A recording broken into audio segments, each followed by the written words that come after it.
Bonjour à tous, je m'appelle Cédric Demoitier et je vais vous présenter aujourd'hui les modifications apportées à la nouvelle version 7 de la norme FSSC 22000.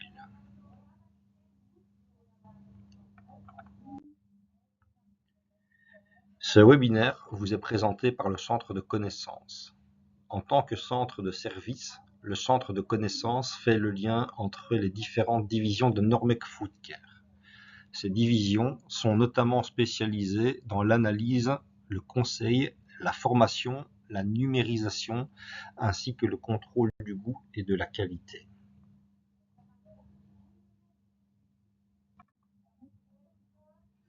Le centre de connaissances est chargé de diffuser les connaissances tant au sein de l'organisation de Normec Foodcare qu'à l'extérieur auprès de nos clients et partenaires. Il encourage la mise en commun des expertises afin de les exploiter au mieux, rédige des livres blancs et fournit des conseils en matière de législation et de réglementation. Il publie et organise également des bulletins d'information, des événements et des webinaires.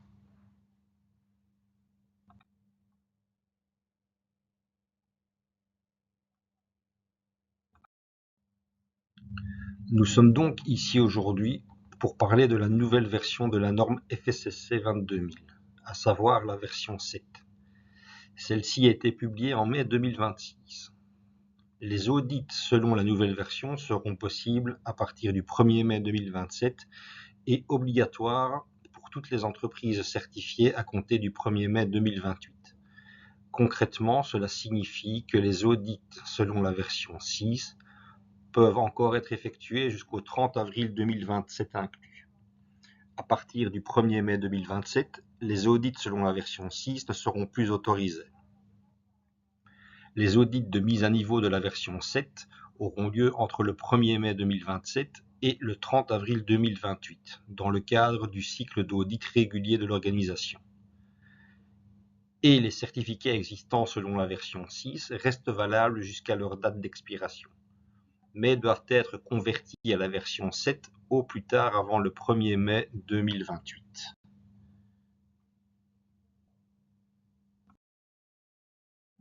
Je vais d'abord vous présenter les changements généraux apportés à cette nouvelle version, puis nous passerons en revue les modifications apportées aux exigences spécifiques de la norme FSSC 22000. Pour finir, je vous présenterai un plan d'action afin que vous puissiez vous mettre à la pratique et commencer à mettre en œuvre la nouvelle version.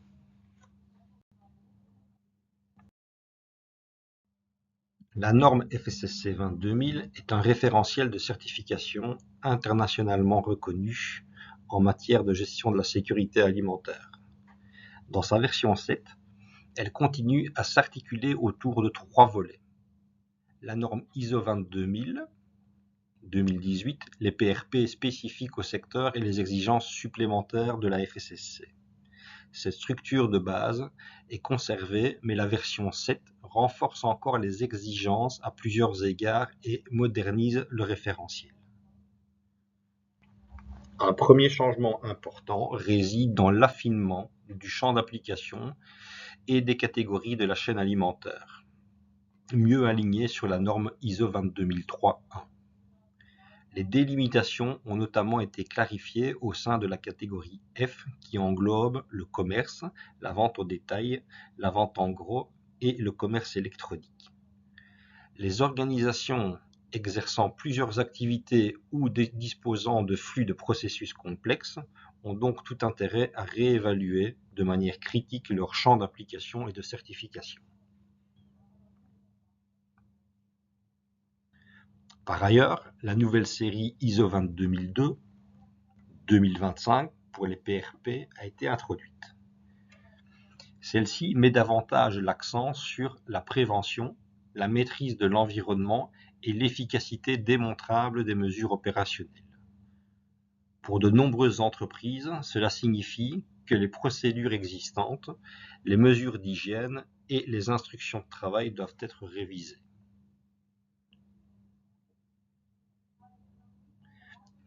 Par ailleurs, plusieurs modifications ont été apportées sur la base des dernières exigences du benchmarking de la GFSI en accord avec d'autres normes telles que l'IFS et le BRCGS. La durabilité fait également l'objet d'une attention accrue avec des exigences plus concrètes en matière de perte et de gaspillage alimentaire. Avec la version 7, la norme FSSC 22000 passe en outre d'une forte concentration sur la sécurité alimentaire à une intégration plus large de la qualité au sein du système de gestion.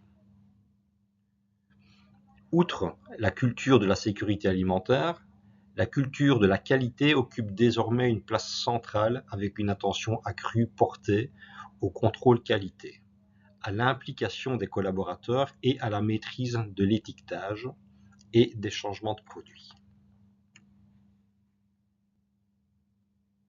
Une autre nouveauté est à l'attention explicite portée à l'intelligence artificielle dans le cadre du processus de certification. L'intelligence artificielle peut être utilisée comme outil d'aide, par exemple pour l'analyse des données, mais la responsabilité finale incombe toujours à l'auditeur et à l'organisme de certification. Enfin, les règles d'audit et de certification sont également renforcées. Les sites de stockage externes, qui travaillent également pour d'autres clients, nécessitent désormais une certification distincte dans la catégorie G. En outre, au moins 50% du temps d'audit doit se dérouler sur le lieu de travail. Les audits à distance sont soumis à des restrictions plus strictes et les audits inopinés restent un élément important pour évaluer le fonctionnement du système dans la pratique.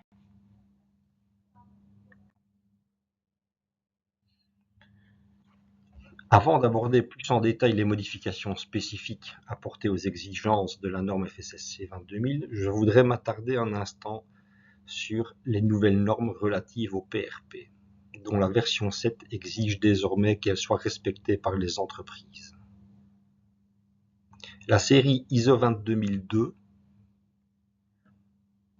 parue en 2025, a été publiée afin de moderniser les normes PRP existantes et de mieux les adapter aux risques et aux attentes actuelles au sein de la chaîne alimentaire.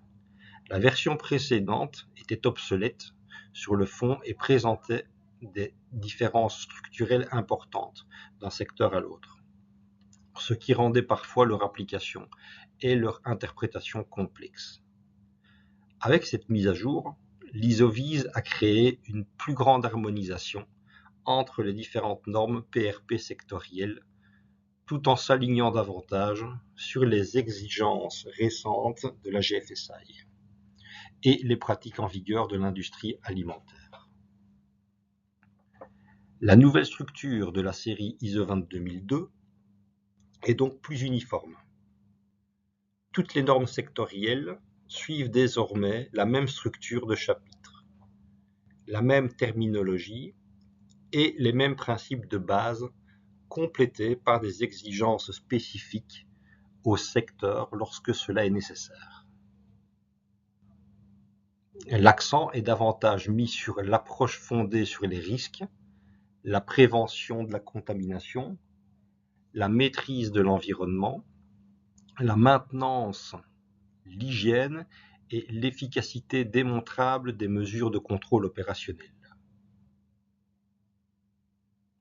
La norme ISO TS 22002-3 de 2011, relative à la production primaire, n'a pas encore été révisée pour l'instant, car la mise à jour actuelle s'est principalement concentrée sur les secteurs situés plus en aval de la chaîne alimentaire et sur l'harmonisation des normes PRP les plus couramment utilisées au sein de la FSSC 22000. La norme ISO 22002-100, parue en 2025, est une nouveauté de la série. Elle contient les exigences PRP générales et intersectorielles applicables à toutes les organisations de la chaîne alimentaire. L'objectif est de créer une structure de base commune et des exigences de base uniformes pour tout le secteur.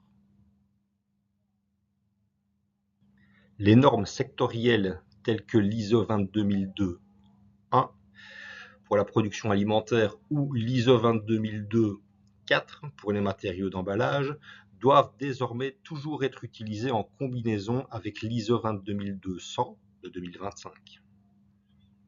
L'ISO 22200 contient donc l'exigence de base générique, tandis que les parties spécifiques à chaque secteur contiennent des exigences supplémentaires propres aux activités de ce secteur. Ensemble, elles constituent le cadre PRP complet au sein de la norme FSSC 22000 version 7. La nouvelle série ISO 22002, parue en 2025, met beaucoup plus l'accent sur la prévention de la contamination grâce à une conception réfléchie des processus et des locaux, en accordant une attention particulière au zonage, au flux de matière et à la séparation des activités. Par ailleurs, les exigences relatives aux services publics et aux conditions environnementales deviennent plus concrètes, ce qui oblige les organisations à démontrer de manière davantage fondée sur des données que l'eau, l'air, la température et d'autres facteurs critiques sous son contrôle. La durabilité fait également l'objet d'une attention accrue, avec un accent plus marqué sur les pertes alimentaires, la gestion des déchets et la maîtrise de la chaîne tout au long de la chaîne d'approvisionnement. Enfin, des thèmes tels que la défense alimentaire et la fraude alimentaire sont désormais davantage intégrés dans les conditions de base elles-mêmes, l'accent étant mis sur leur efficacité dans la pratique. La norme ISO 22002-100, parue en 2025, vient compléter la série. Elle définit les exigences générales intersectorielles en matière de PRP, pratique préopératoire, applicables à toutes les organisations de la chaîne alimentaire. Les objectifs sont donc de créer une structure de base commune et des exigences de base uniformes pour tous les secteurs. La norme sectorielle telle que l'ISO 22002-1 pour la production alimentaire ou l'ISO 22002-4 pour les matériaux d'emballage doivent désormais toujours être utilisés en combinaison avec l'ISO 22002-100 paru en 2025.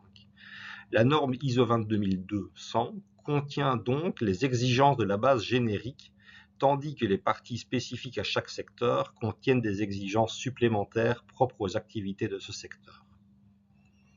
Ensemble, elles constituent le cadre PRP complet au sein de la norme FSSC 22000 version 7.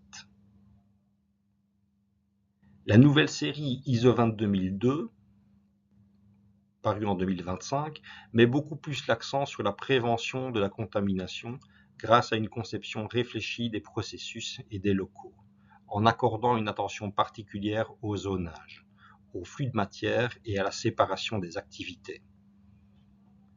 Par ailleurs, les exigences relatives aux services publics et aux conditions environnementales deviennent plus concrètes, ce qui oblige les organisations à démontrer de manière davantage fondée sur des données que l'eau, l'air, la température, l'autre facteur critique sont sous contrôle. La durabilité fait également l'objet d'une attention accrue, avec un accent plus marqué sur les pertes alimentaires, la gestion des déchets et la maîtrise de la chaîne tout au long de la chaîne d'approvisionnement. Enfin, des thèmes tels que la défense alimentaire et la fraude alimentaire sont désormais davantage intégrés dans des conditions de base elles-mêmes basées sur l'accent mis sur l'efficacité dans la pratique. Outre les modifications apportées au PRP, plusieurs exigences supplémentaires du FSSC ont également été modifiées ou élargies.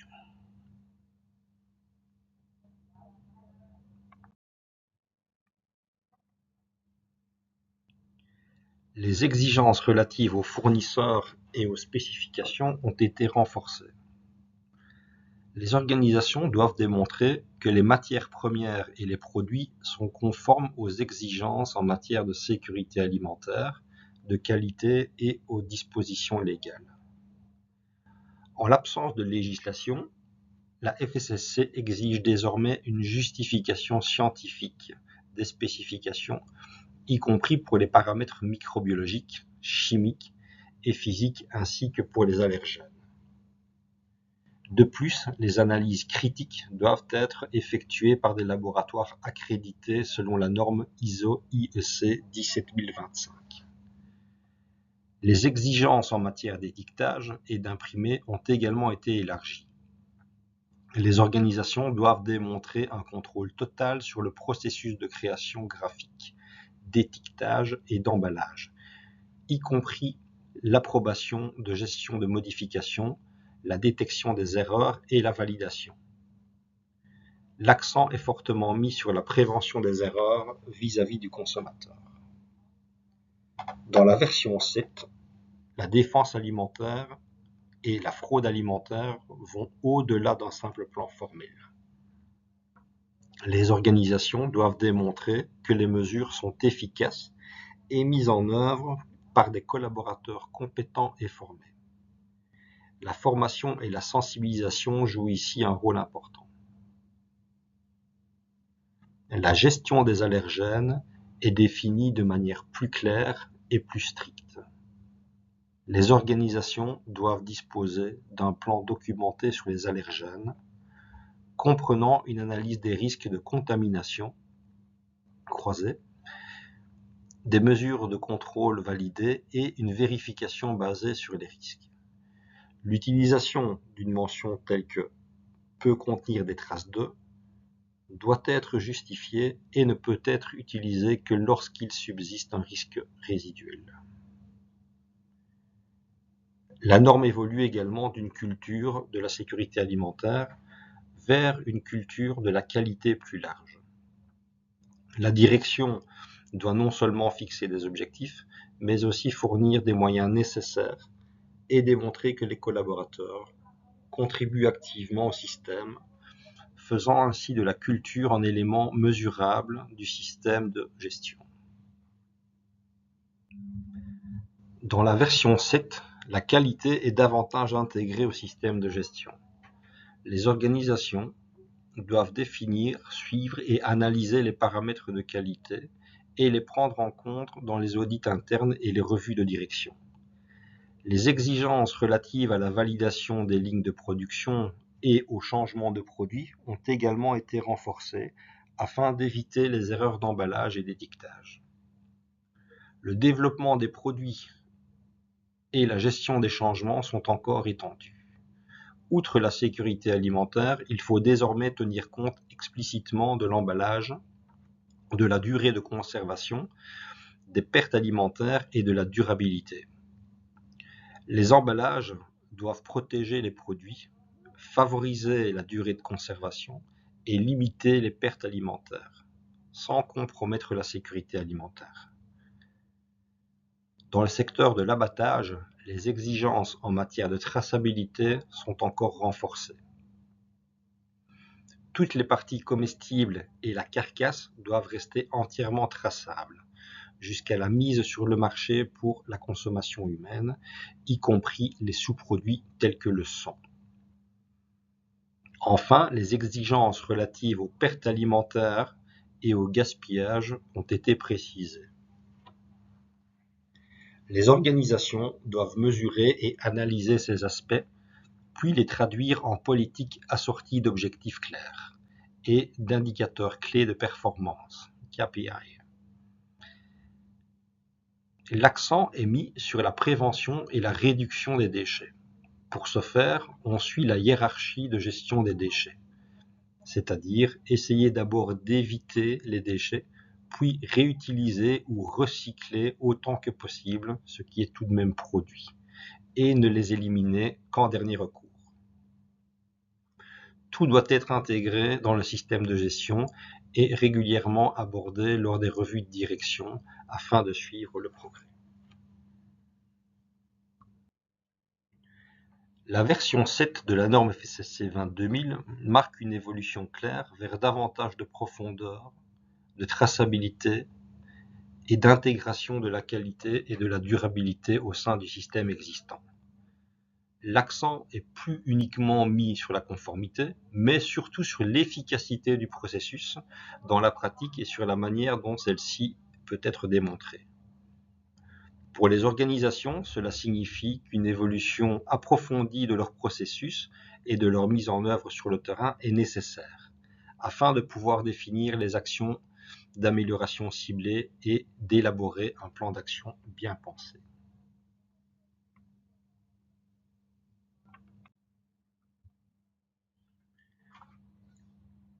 Comment s'y prendre pour mettre en œuvre une nouvelle version?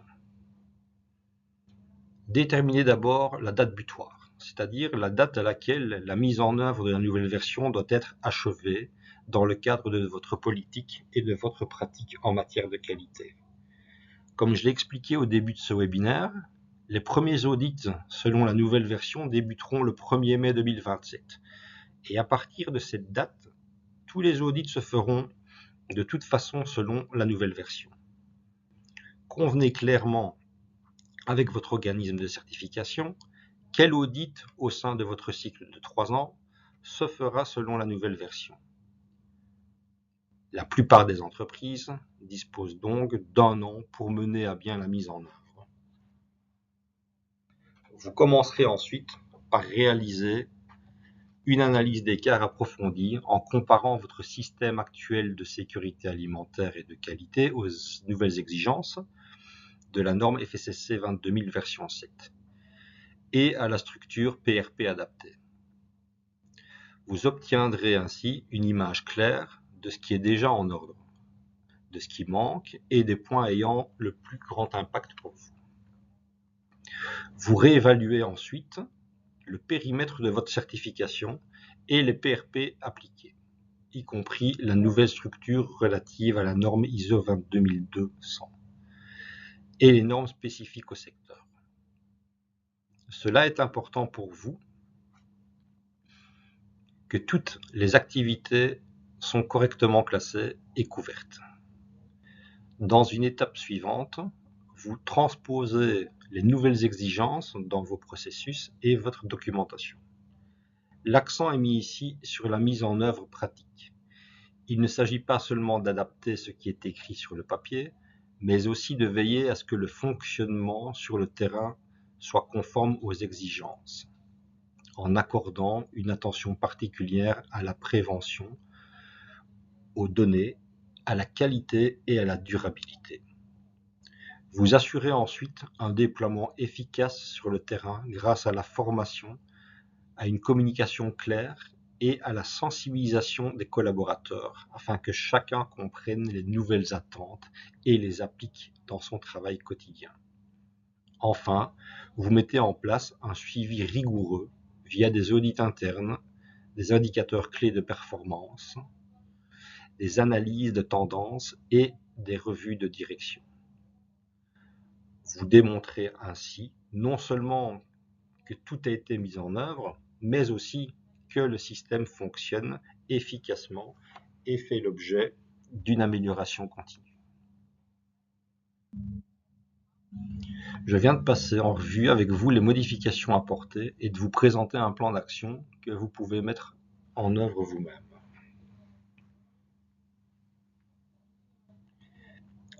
Avez-vous besoin d'aide ou d'accompagnement pour la mise en œuvre? Si c'est le cas, nous serons bien sûr ravis de vous aider.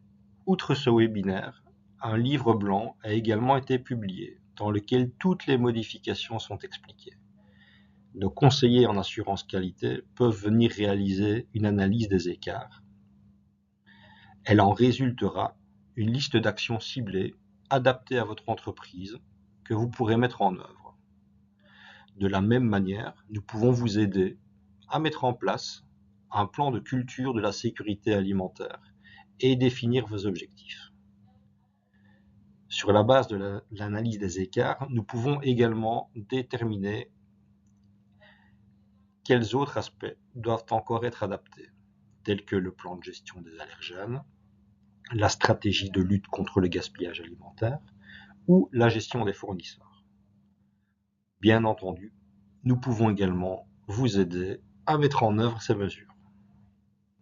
Si vous avez besoin d'aide pour rédiger, élaborer ou adapter des procédures et des instructions de travail, n'hésitez pas à faire appel à nos conseillers en assurance qualité.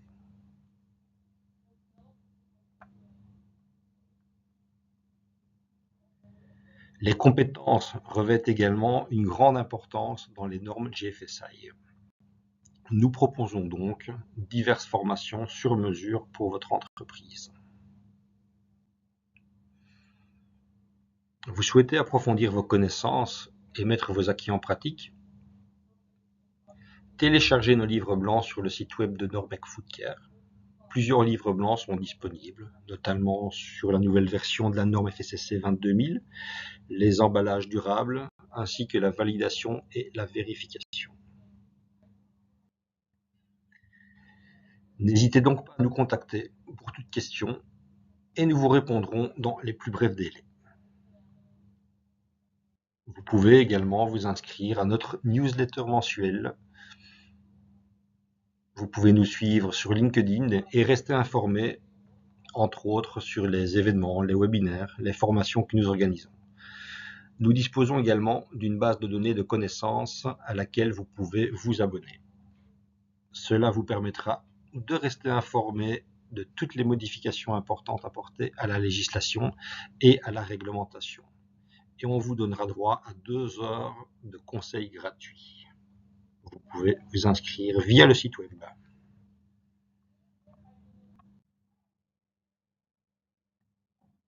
Je tiens également à vous remercier pour votre attention et je vous souhaite beaucoup de succès pour la mise en œuvre de l'audit de certification qui suivra.